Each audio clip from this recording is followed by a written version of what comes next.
урматтуу көрөрмандар, Жомарттык медианын эл собол көрсөтүүсү өз эфирин баштайт. Кызматтагы Асиет Кубанычбек кызы. Биз бүгүн айымдардын айыл чарба тармагындагы ишкерлиги тууралуу сөз кылабыз. Эфирибиздин коногу агроном жана ишкер айым Бактыгүл Аскералиева. Бактыгүл айым мындан 5 жыл мурун 5 жыл болуп калса керек, окуу жайды аяктап, кирешелүү жана пайдалуу өз ишкерлигин негиздеген. Бүгүн биздин эфирде айыл чарба тармагындагы аялдардын орду, деги эле кесип тандоо жана башка суроолорубузга жооп бермекчи. Бактыгүл, саламатсызбы? Эфирге кош келдиңиз. Саламатсызбы? Чоң рахмат.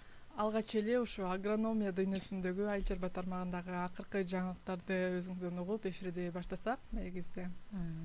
Өзүңүздөр дагы күбө болгондой акыркы бир 3-4 жылдын ичинде агрономия тармагына аябай жакшы көңүл бурулуп келатат. Бул да жакшы көрсөткүч Кыргызстан үчүн. Негизи эле дүйнө жүзүндө бул биринчи орунга келди. Азыр технологиялар, инновациялар дагы аябай өнүгүп өрүчүп атат. Улам мындай кандай десем, мезгилден артта калбай өтө ылдам болуп атат да. Анан Кыргызстанда дагы жаңылыктарда өзүңүздөр да көрүп атасыңар, спутник менен контролдор, андан кийин жаңы технологияларды алып келип жакшы түшүмдөрдү алуу, интенсивдүү багбанчылык, күнөз каналардын современный түрлөрү, ошонун баарын алып келип азыр жакшы бир уровеньге чыкты деп айтсам болот. Рахмат. Негизи ушу айыл чарба тармагында ишкерлик кылган айымдар мындай сыналуу гана эсептелет да. Бүгүн биз ошондуктан дагы сизди бир эфирге тандап алдык десек болот. Негизи ишкерлик кылуу кандайча башталган сиздин жашооңузда? Мен өзүм негизи университетти бүткөндөн кийин баардык нерсеге ачыкмын. Мага болсо тажрыйба эле керек. Маянасы да такыр маанилүү эмес болчу. Эң негизгиси тажрыйба алсам деген эле максат менен жүрдүм. Анан кийин ар кандай проектлерге чакырса, волонтер болуп, котормочу болуп бара берчүмүн. Анан ушул да жакшы жардам берди. Тажикстан, Казакстан, Россияны, Кыргызстанды баардык региондорун кыдырып, ар кандай проектлер менен иштегенге мүмкүнчүлүк болду да. Органикалык айыл чарбада да көп тажрыйба алдым. Эл аралык компаниялар менен иштегенге тажрыйба алдым. Андан кийин азыркы эмгектенип келаткан Догал деген компания дагы Туркиядан, алар дагы өздөрүнүн иштерин көргөздү. Кандай, мисалы үчүн ошол эле пестицид, агрохимикаттар, удобрениялар кантип чыгат. Андан кийин бизде тилекке каршы Кыргызстанда болбойт, бирок Казакстанда, Өзбекстанда, Туркияда, Европада выставкалар аябай өөрчүгөн да, көргөзмөлөр. Ошол көргөзмөлөрдө канчалык деңгээлде айыл чарбаны баамдашат, ал жакта кандай ишкерлер бар, мисалы миллиард деген акчалар, обороттору бар, өтө чоң ири компаниялар келет. Ошолор менен таанышып сүйлөшсөң, башкача бир мотивация аласың. Анан ошол нерсе мени мындай бир нерсе жазаш керек, биз жазабасак ким жазайт деген ойду пайда кылды. Андан кийин Догалдын өзүнүн башка дистрибьютору бар болчу, алар менен иштешип келип, бирок мен бизнес чөйрөгө уже анда аралашып калгам да, мындай тажрыйба алыпчы. Андан кийин эле ошол 2016-жылы аларга бизнес план сунуштап, бул жакта филиалды ачалы деп сунуштаганда кийин алар макул болуп, жакшы кабыл алышты. Азыр 4 өлкөгө, Кыргызстанга алып келип, кайра 3 өлкөгө реэкспорт кылып, ошондо 4 өлкөнүн айыл чарба тармагында иштейбиз, иш алып барабыз. Корпоративдик клиенттерибиз дагы көп, ири компаниялар. Ошентип бизнес чөйрөгө айырылышып калдык. Чоң рахмат. Негизи сиз көп жерден айтып каласыз да, мен ишкер эмес, мен агрономмун депчи. Негизи ишкер ушул тармакта, айыл чарба тармагына агрономдор жетиштүү элеби же дагы деле жетишсиздик байкалабы? Чындап айтканда бул көз караштын проблемасы деп ойлойм. Агрономдор, современный агрономдор жетишсиз да. Манас университети бар, агрардык университет бар, бирок агрардык университетте кандай билим берилет билбейм, ал жакта деле жакшы болсо керек. Бул жак менимче көз караштан болуп атат. Анткени агрономия десе эле, агроном десе эле баары бул тала менен байланыштуу да, тала менен иштейт да. Жок. Азыр инновациялардын баары агросектордо болуп атпайбы? Анткени дүйнө жүзүнүн калкынын саны көбөйүп атат. Булар биринчи учурда биз тамак жейбиз. Биз кийим кийбесек да тамак жейбиз. Тамак аш коопсуздугун контролдоо үчүн сөзсүз түрдө айыл чарба продукциясын өстүргөндү билиш керек. Өстүргөндү бир эле жерден мисалы бизде буудай 1,5-2 центнерден алса, башка өлкөлөрдө 5-6 центнерге чейин барат да. Мисалы ошону кантип алыш керек? Жаңы технологиялар менен алыш керек, жаңы көз караш менен болуш керек. Ошон үчүн агрономия профессиясына негизи башка көз карашты коюп, анан мамлекет жагынан да бир колдоо болуш керек деп ойлойм. Ошондо анан бизде жетиштүү, жогорку профессионалдуу, мындай жогорку деңгээлдеги агрономдордун саны дагы көбөйөт. Демек агрономдорго суроо талап көп, бирок адистер жетишсиз. Ошондой. Жаштардан, өсүп келаткан муундардан ушул тармакка кызыккандар барбы? Себеби дегенде бүгүн баарыбыз көпчүлүгүбүз эле IT тармагы дагы көп кирешелүү жактарды эңсип калбадыкпы? Азыр негизи мен бизде дагы бир ProKG деген клуб бар, образовательный клуб. Ал жактан дагы мектептерди кыдырып, анан өзүбүздүн тажрыйбабыз жөнүндө да айтып беребиз да. Анан ошол жактан дагы көрдүм. Айыл жергесинде өскөн балдар сөзсүз түрдө баарын эле талаасы кичинекей огороду бар да, ал жакта бир нерсе өстүрүшөт, бирок айыл чарбаны өнүктүрөм деп, мындай ошол тармакта иштейм деп ойлонгондор аз да, азыр деле аз экен, бирок кызыккандар бар. Анан бир жолу бир 8-класстын окуучусун көрдүм, ушундай суроо берди. Эмне үчүн Германияда ушунча үйрөнүп алышат, а бизде аз алышат? Ал жакта мондай технологиялар бар экен, ошолорду алып келиш үчүн биз эмне кылышыбыз керек деп сурады. Бул ал баланын кызыгуусун билдирип атат да. Андан кийин дагы бир ушундай бир опыт болду бизде. Өткөн жылдын аягында ошол кичинекей эле кыз, мен Бактыгүл эже, мен сиздерге келип волонтер болуп тажрыйба топтоп, анан мамлекеттик деңгээлде, то есть международный эл аралык деңгээлде агроном болгум келет деп жазды. Анан мен да таң калып, эл аралык деңгээлде болсо жакшы экен анда деп, анан жолугушууга чакырсам эле биздин офиске чакырдык. 8-класс кезинде биздин компания жөнүндө окуп, кызыгып, мен агроном болом деп өзүнө чечим кабыл алып, биз менен байлашышкан эмес. Андан кийин эле 9-классты бүтүп, окуу жайын издептир. Анан агрардык университетте колледж бар экен, 9-класстын базасында алган. Ошол жака окууга өтүп, анан пандемияга байланыштуу онлайн болгон үчүн мен анда волонтер болуп иштеп, азыр баштай берейин деп, анан бизге келиптир. Азыр жакшы мындай практикалык деңгээлде баарын үйрөнүп атат.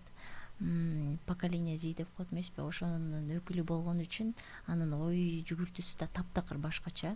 Жаңы нерселерди бизге да үйрөтөт. Биз да өзүбүздүн тажрыйбабыз менен бөлүшөбүз. Ошон үчүн ушундай жаштар бар экен.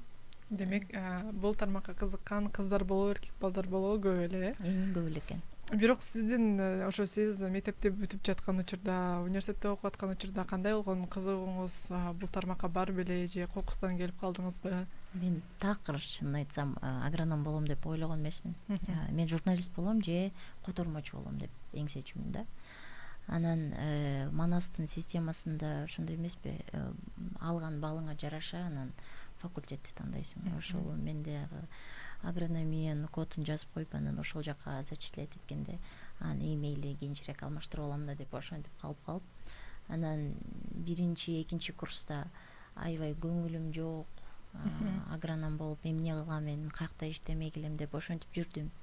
Андан кийин бизде 70% Туркиядан келген мугалимдер болгон үчүн алар агрономия деген ушул, технологиялар деген ушул деп көрсөттү.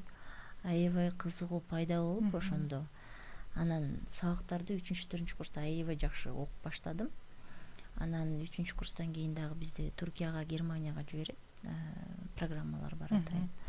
Ошол жака менин курсташтарым барып келди, бирок мен бул жакта эле ФАОнун офисинде өттүм стажировкамды.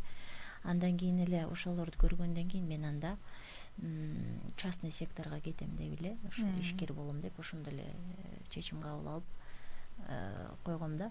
Андан кийин эле ошол тажрыйба топтошум керек экен мен анда ишкер болуш үчүн деп, анан ошол ар кандай компаниялар менен иштеп баштадым. Азырда кесип тандоо боюнча дагы сиздин кеп кеңешиңизди, пикирлериңизди угабыз. Ага чейин азыр көрөрмандарыбызга айтыла кетели, урматтуу көрөрмандар жана угармандар, биз бүгүн айымдардын айыл чарба тармагындагы ишкерлиги тууралуу маектешип жатабыз.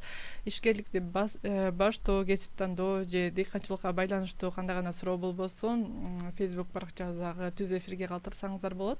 Албетте сиздин суроолоруңуздарга эфирибиздин коногу Бактыгүл Аскералиева жооп бермекчи. Негизи Кыргызстанда экологиялык жактан таза азык менен тамактанабыз деп айтабыз го.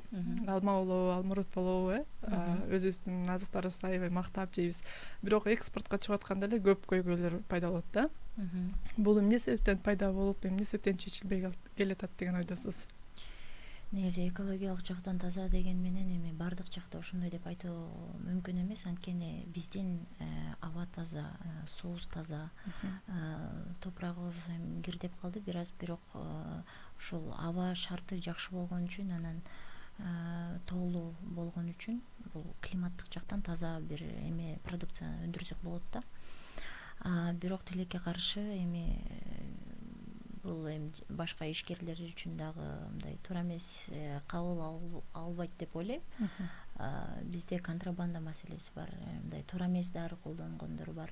Ошолорду сапатсыз дары-дармектер бар. Ошолорду колдонгондо, мисалы үчүн, же болбосо алардын сапатында кеп болбосо дагы, мисалы алманы чогултаардан 1 ай мурун уже токтотуш керек. Удобренияны дагы, дары чачууну дагычы. Бизде кандай? Алмага курт кирип кеткенде мен эмне кылышым керек деп келишет. Андан кийин азыр болбойт деп айтсаң, жок, мага бер, мен алмамды сата албай калам. Сатып алышат дагы, аны чачат. Ал дары болсо курамында калып калды. Андан кийин аны текшергенде сөзсүз түрдө химия чыгат. Же болбосо өстүргөндө башынан ката болот. Негизи орусча бир жакшы сөз бар. Лучшая защита профилактика дегенчи. Алдын алуу иштерин жүргүзүш керек да жакшы. Ошол курт түшө электе, эгер нымдуу аба ырайы болсо, жаан-чачын болсо, анда демек оорулар, илдеттер көп болот сөзсүз түрдө. Аны биз алдын алышыбыз керек. Ошон үчүн туура эмес колдонууда болуп атат. Бул жакта эми кандай десем, маалыматтын жетишпестиги болуп атат. Ошол эле дарыларды убагы менен, анан профилактика иретинде өздөрүнүн зыяндуулугуна жараша колдонсо, ошондо бул проблемадан дагы арылабыз деп ойлойм. Ошо дыйкандар арасында сиз жакшы белгилеп кеттиңиз, маалыматтын жетишсиздиги, бир нерсени билбей колдонуп алган учурлар көп болуп атат да. Ушундай окуу борборлору дыйкандар үчүн барбы? Кыргызстанда кайсы жерге барып окуп, өзүнүн тажрыйбасын өнүктүрө алат?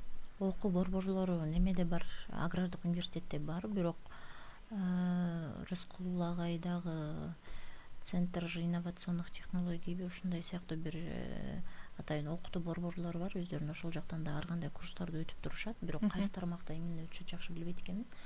Андан сырткары, мисалы, биз башында эле ушул ишти баштап жатканда, команда топтоп атып, анан жаңы кишилерди алып атканда айтабыз да, биздин максат сатуу эмес, биздин максат окутуу, үйрөтүү депчи. Анан ошон үчүн эгер бир суроо болсо, биз дайыма ага жооп алып бергенге аракет кылабыз да. Дыйкандар дагы ушундай көп айтып калгандарына күбөбүз да, баягы жер семирткичтерди сатып алып, анан алданып калдык деп нааразы болгон учурлар кездешет да. Негизи жер семирткич тандоодо мисалы эмнеге көңүл буруш керек деген суроо жаралат. Жер семирткичти негизи мындай билбей туруп, анализ жасабай туруп колдонгон такыр туура эмес. Анан эми ар ким кандай айтсам өзүнүн продукциясын мактайт. Бирок ошол учурда эгер мисалы врачка барганда деле биз симптомдор менен барабыз да, туурабы? Андан кийин алар анализ ал деп, анан анализ чыккандан кийин анын результаты менен бизге дары жазып берет. Агрономия дал эле ошондой. Биринчи жердин анализин жасайбыз, суунун анализин жасайбыз. Эгер ошол жакта бир проблема чыгып атса, мүмкүн болсо өсүмдүктүн да анализин жасайбыз. Алар деген анализ чыкканда эмне болуп атат, ошонун проблемасын карайбыз.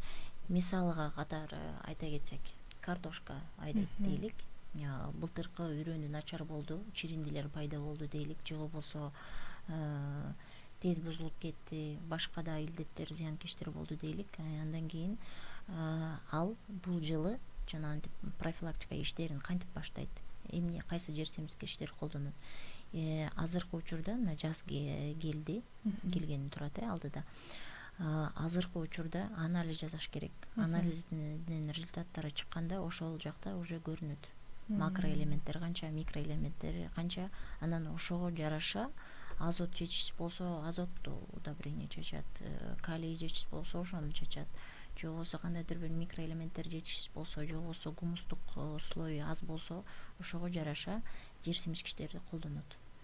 Анан ошол жакта жер семизгичтери сатып алганда сыртында жазылган составына көңүл буруш керек, анан ошого жараша колдонуш керек.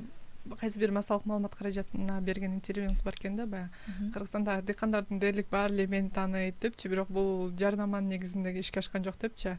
Дыйкандар менен дайым тыгыз байланышта болуп турасызбы, кантип байланыш түзөсүз деген суроо жаралат да. Менин телефон номерим аябай көп эле таркалган болуш керек деп ойлойм. Баары эле билишет. Анан кечээ дагы бир байкемдей Бактыгүл деп эле анан чала беришет, агроном консультация алайын деп элечи. Анан биз региондордун баардык жагында семинарларды өткөнбүз да, мына 5 жылдан бери уже өтүп келатабыз. Анан 5 жылдын ичинде баардык регионго почти көп эле айылдарга барып койдук да.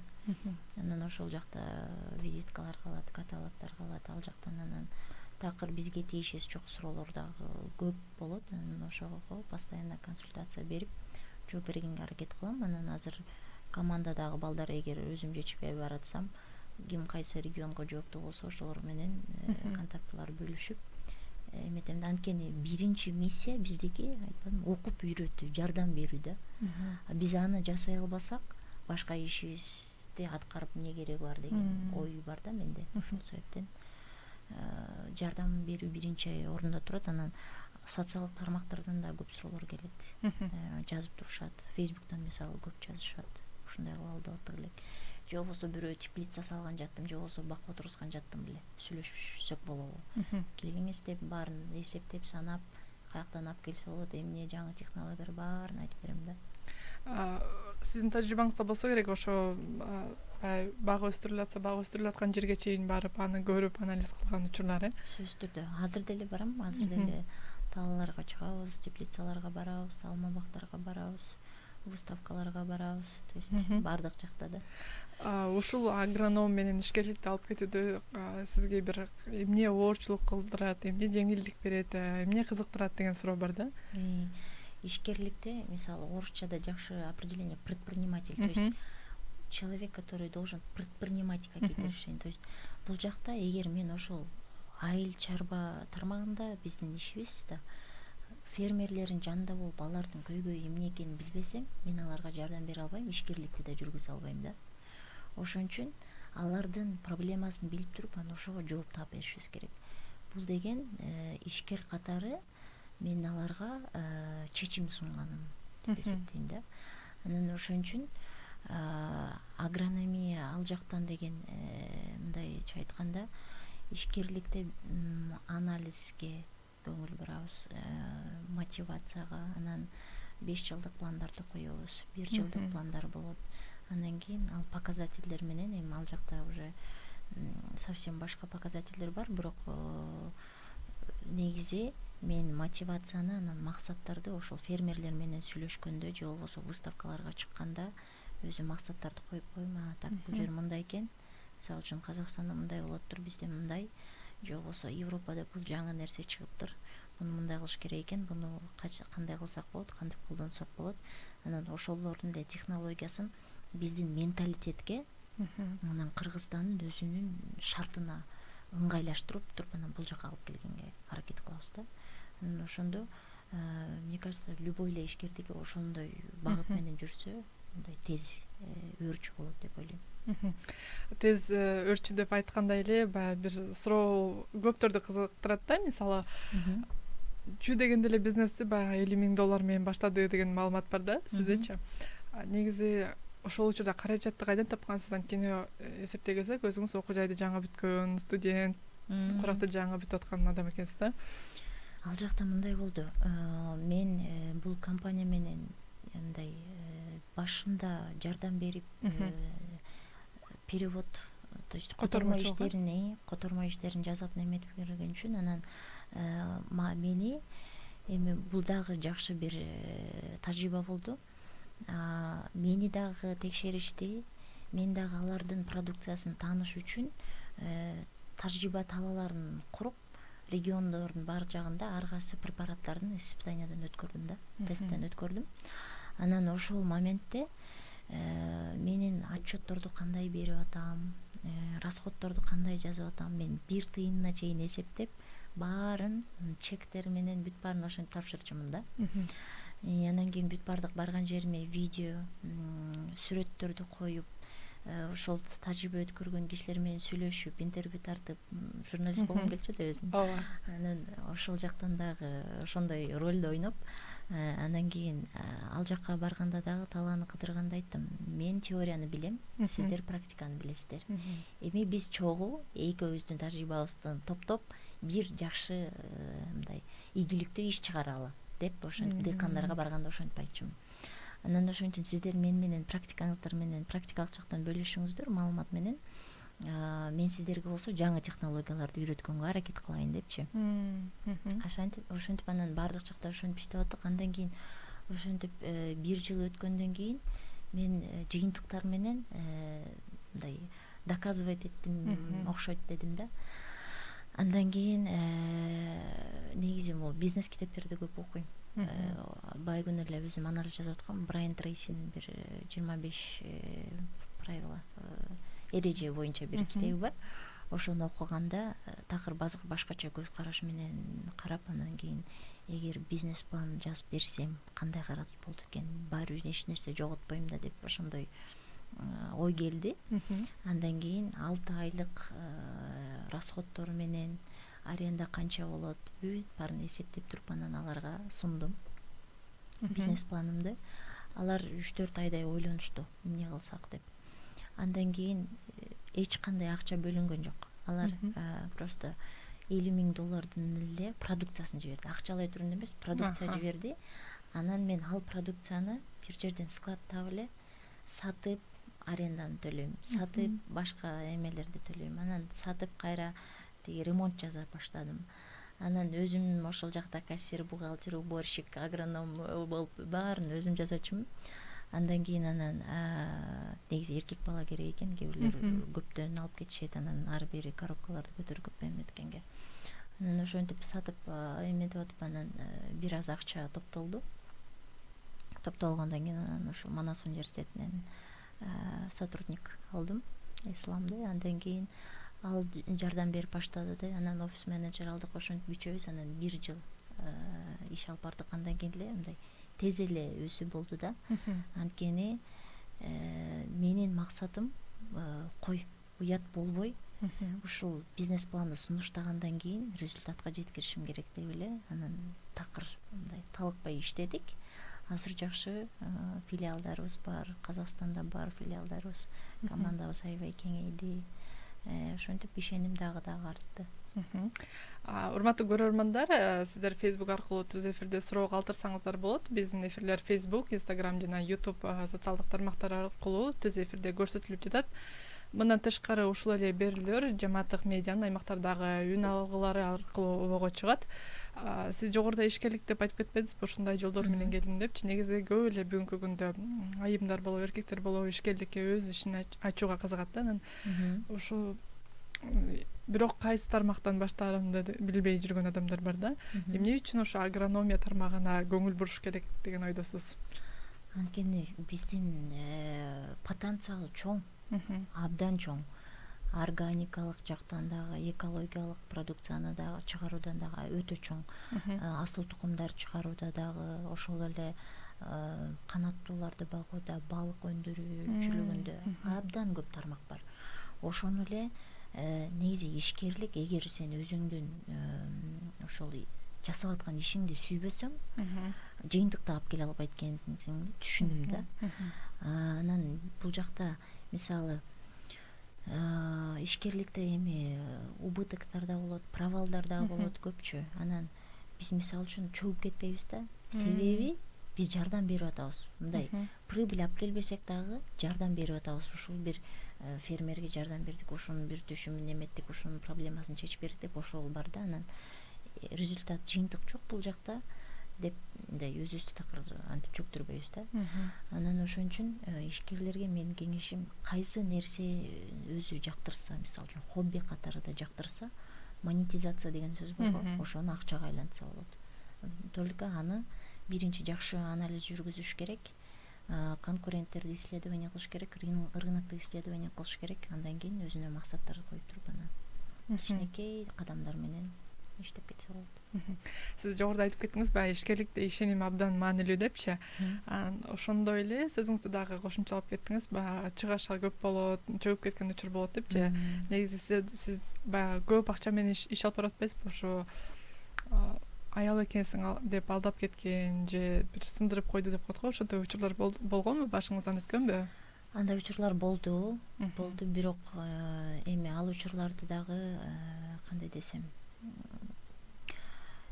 бир нерсе бир кандайдыр бир көйгөй болуп калганда бир эле жак күнөөлүү деп эсептебейм. Биз ошол нерсени алдын ала неметсек болмок деп ойлойбуз.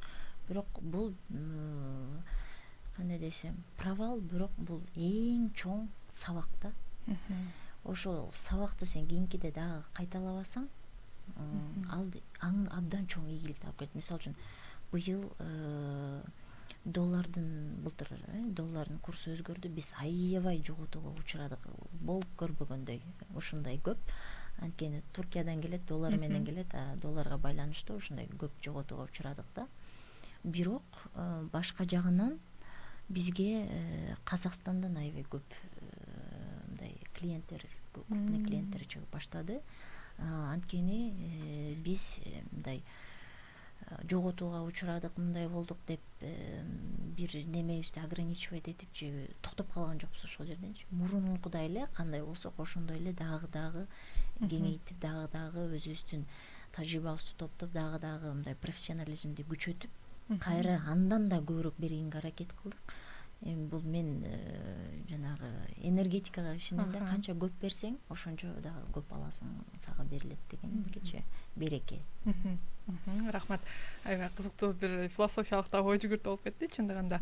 Азыр маегибизди баягы болочок кесип ээлерине, бүтүрүүчүлөргө арнагым келип атат. Негизи ошо сиз жогоруда да айтып кеттиңиз, башында журналист болуп келчү депчи.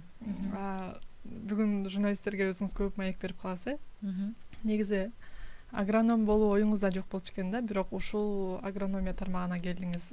Сизде бир кайра кесип алмаштыруу, ишкерлик чөйрөсүн таштоо деген ойлор болобу же андай такыр оюңузда жокпу? Жок, кесип алмаштыруу деген жок. Негизи ишкерликке келгенден кийин бизнестин формуласы бир эле экен да.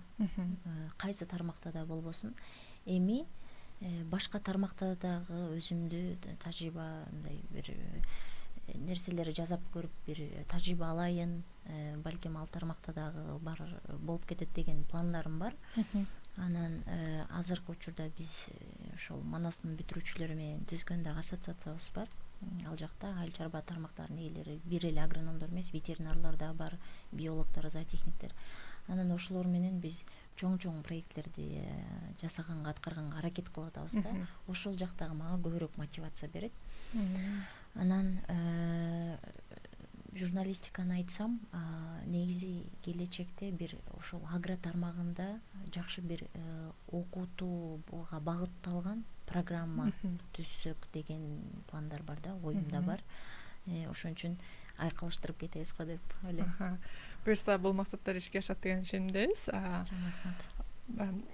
Агрономия тармагында окуп аткан студенттер менен баарлашсаң көпчүлүк айтат да, биринчи, экинчи курс болуп жүргөндөчү мындай кийин ушул тармак менен кесипте мындай жумушта иштеп кете аламбы, билбейм деген бир мындай ишеничсиздик пайда болот да. Негизи сиз өзүңүздүн тажрыйбаңыз кандай болду? Университетти бүткөндөн кийин шыдыр эле жумуш таап кеттиңизби же аралык болдубу?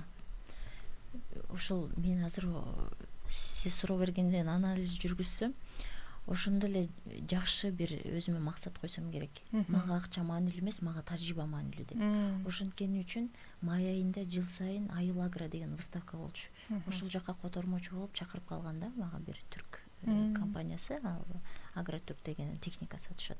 Ошолорго 2 күн котормочу болуп иштегенден кийин ал сен бизге анда менеджер болуп кел деди. Анан ошол жакта иштедим, окууну бүтө электе эле иштеп баштадым да, май айында эле ошол выставкадан кийин эле иштеп баштадым.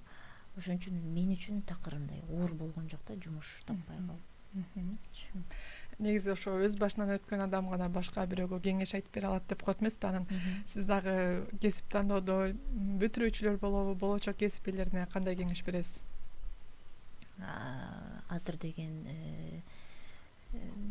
негизи эле дүйнө тез өнүгүп атканына байланыштуу биз мисалы үчүн мисалга катары айта кетсек, бир жаңылыкты газетадан же телевизордон окучубуз. Азыр болсо социалдык тармактардан 1 минутадан эле окусак болот да. Бул дүйнөнүн канчалык деңгээлде тез өнүгүп атканын билдирет. Ошон үчүн бардыгына кеңешим, ар кайсы орусча айтып коет го, разносторонний, бардык тараптан өнүгүш керек.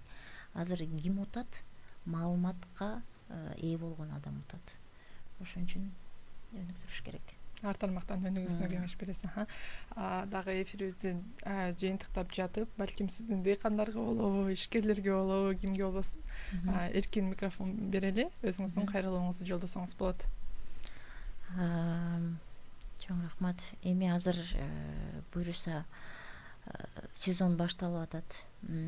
Азык-түлүк коопсуздугу биринчи орунда турат. Буну бизге пандемия да көрсөттү.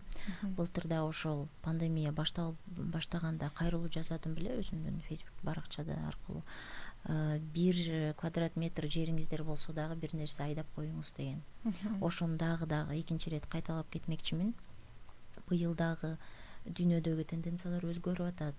Эртеңки күнү кандай болот тамак аш коопсуздугу боюнча биз биле албайбыз.